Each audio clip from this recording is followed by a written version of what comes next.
नमस्कार मित्रों, सत्य की विजय में आपका स्वागत है। मैं हूं विजय त्रिवेदी। सुप्रीम कोर्ट हमारे जो रोजाना की रोजमर्रा की जिंदगी है उसको बहुत आसान करने की कोशिश करता है, लगातार काम करता रहता है, दिशा निर्देश देता है और कोशिश उसकी होती है उनके फैसलों में कि स्थिति को बेहतर किया जाए, आम आदमी की जिंदगी बेहतर हो। कई बार बहुत सारे विवाद भी हो जाते हैं, चर्चा भी होती है, लेकिन वो अलग इशू है। आज दो महत्वपूर्ण खबरें सुप्रीम कोर्ट को लेकर। एक बड़ी खबर है कि आप सोच सकते हैं कि 300 रुपए की रिश्वत लेने का मामला 22 साल तक चला है और ट्रायल कोर्ट से लेकर सुप्रीम कोर्ट तक ये मसला चलता रहा। 2022 का मामला है। एक इंस्पेक्टर थी, महिला इंस्पेक्टर थी केंद्रीय उत्पाद शुल्क विभाग में। उन पर आरोप लगा 300 रुपए की रिश्वत लेने का 2002 में। उसके बाद वो ट्रायल कोर्ट में मामला चला। ट्रायल कोर्ट ने उन्हें 1 साल की सजा सुना दी। 1 साल की सजा हो गई। उस मामले पर पिटीशन हुई, हाई कोर्ट में गया मामला। High court, Madras high court ने भी उस मामले को बरकरार रखा, उस फैसले को बरकरार रखा। 300 रुपए की रिश्वत का मामला था। फिर वो मामला 2010 में मद्रास हाई कोर्ट ने फैसला दिया और अब सुप्रीम कोर्ट ने 2025 में उस पर फैसला दिया है, 22 साल 23 साल बाद, जिसमें कहा गया है कि भाई इतने लंबे समय तक आपराधिक मामलों को खींचना एक तरह की मानसिक कैद है। मानसिक कैद है और सुप्रीम कोर्ट ने उसकी सजा को घटाकर 31 दिन कर दिया। अब वो 75 साल की हो गई महिला, उनकी सजा को घटाकर 31 दिन कर दिया। हालांकि जुर्माना बढ़ा दिया गया है और जुर्माना किया गया है 25,000 रुपए। लेकिन ये एक बानगी है, एक तकलीफ को बताता है कि कैसे छोटे छोटे मामले भी 20, 22, 25 साल तक कोर्ट में चलते हैं। 75 साल की हो गई है, 300 रुपए की रिश्वत का मामला था उस पर, और वो भी ट्रायल कोर्ट से लेकर सुप्रीम कोर्ट तक वो मामला चला है, आपराधिक मामला। और सुप्रीम कोर्ट ने कहा कि ये जो आपराधिक मामले हैं, इस तरह के आपराधिक मामलों को खींचना एक मानसिक कैद है। मतलब 1 साल की भी सजा होती उनको और हो जाती, और वो यदि नहीं जाते तो भी 1 साल में वो खत्म हो जाता। लेकिन वो 22 साल तक मामला चलता रहा। वो अपने न्याय के लिए लड़ाई लड़ती रही, 75 साल की महिला।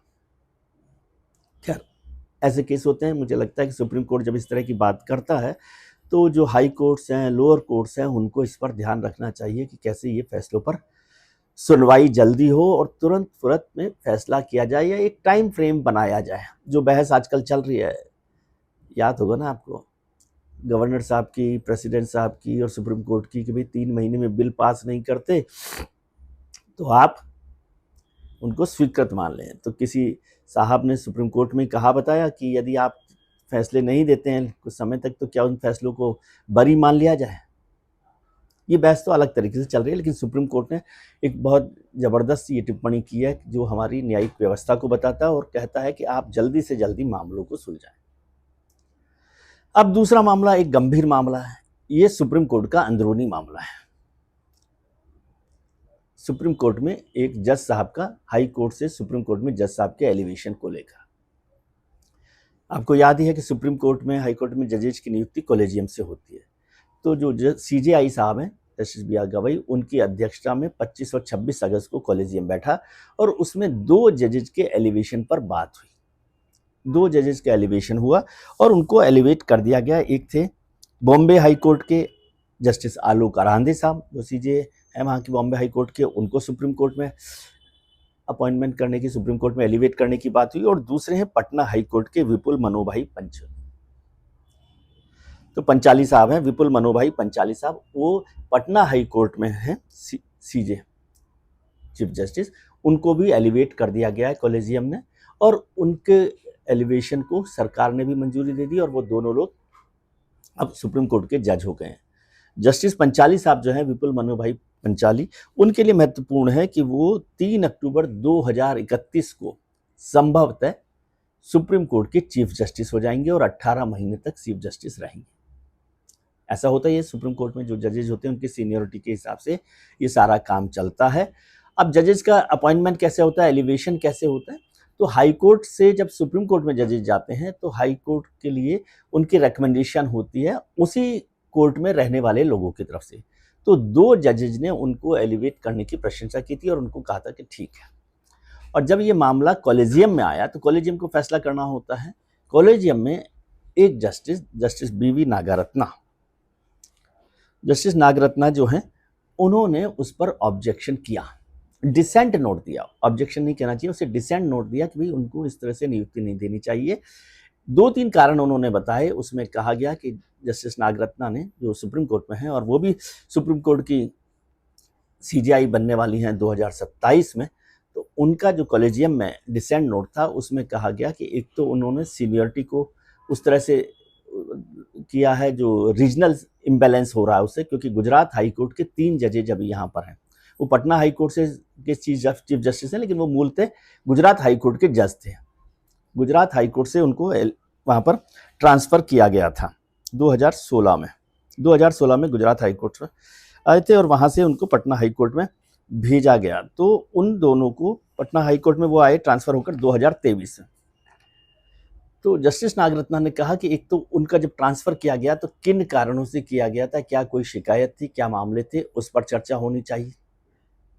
कुछ मामले थे जिस पर उनको ट्रांसफ़र किया गया, लेकिन उसका आगे की बात और एक है कि गुजरात हाई कोर्ट ने सुप्रीम कोर्ट के कॉलेजियम का, उनके ट्रांसफ़र का गुजरात से पटना हाई कोर्ट जाने का विरोध किया था और कहा था कि ये फैसला ठीक नहीं है, और बाद में उनको उन आरोपों से बरी भी कर दिया गया, बताया कि कैसे होगा।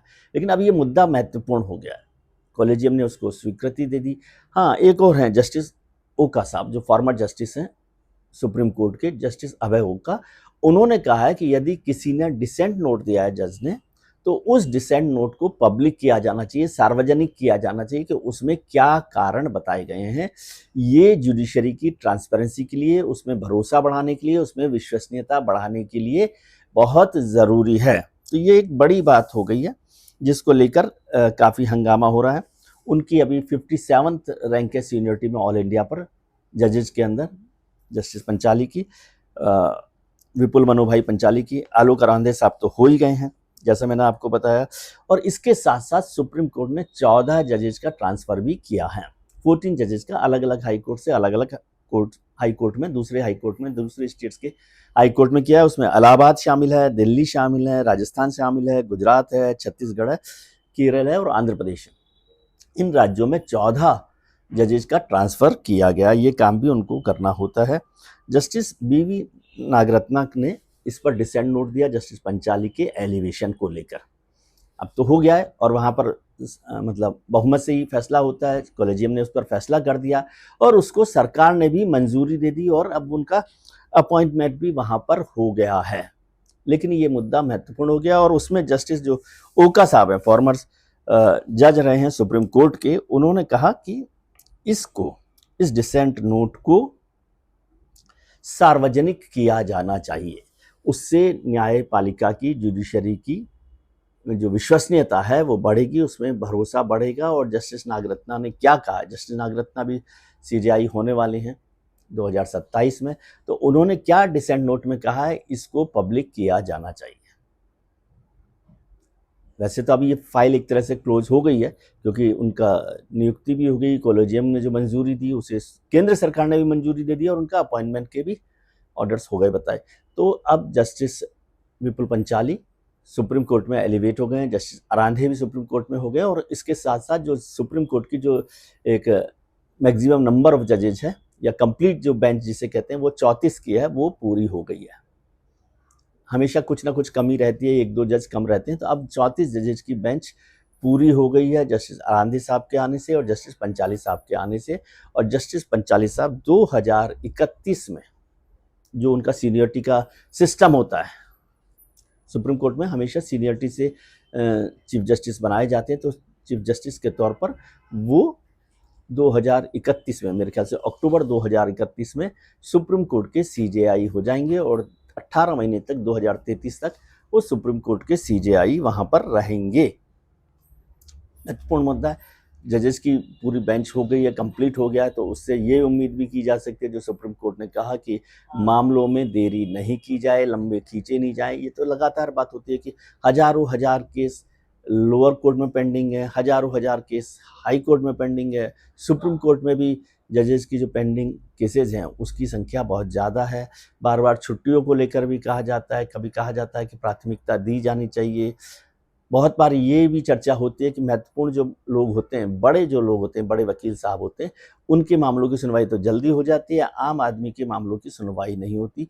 इन सब पर भी चर्चा होती रहनी चाहिए और किस तरह के कानूनी सुधार होने चाहिए, संवैधानिक सुधार होने चाहिए।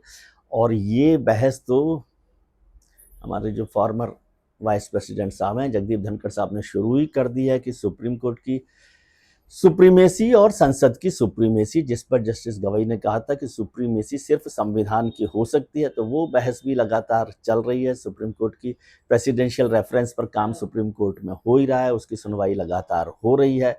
उससे जो फैसला आएगा वो भी जुडिशरी, लेजिस्लेटिव और एग्जीक्यूटिव के संबंधों को नई दिशा देगा, नया निर्धारण देगा, नए रिश्ते बनाएगा और एक नया रास्ता खोजेगा, जिससे हम ज़्यादा बेहतर जुडिशरी की ओर बढ़ सकेंगे, ज़्यादा बेहतर संविधान की व्याख्या कर पाएंगे। इस सब पर भी हम चर्चा करते रहेंगे, लेकिन महत्वपूर्ण मसला था तो मैंने कहा आपसे इस पर चर्चा की जानी चाहिए। इसमें कोई कमेंट नहीं है जस्टिस पंचोली साहब को लेकर, पंचाली साहब को लेकर, क्योंकि वो तो कॉलेजियम ने उसको तय कर दिया और उनका केवल डिसेंट नोट जो है उसकी चर्चा हमने की है। हम उम्मीद करते हैं कि दोनों जजेस के साथ हम देश को ज़्यादा मजबूत न्याय व्यवस्था के साथ देखेंगे। आज के लिए इतना ही। आप अपना ख्याल रखिए और उनका ख्याल रखिए जो आपका ख्याल रखते हैं। अपने परिजनों, मित्रों, रिश्तेदारों के साथ खुश रहिए, मस्त रहिए, स्वस्थ रहिए, व्यस्त रहिए। नमस्कार, प्रणाम, आभार।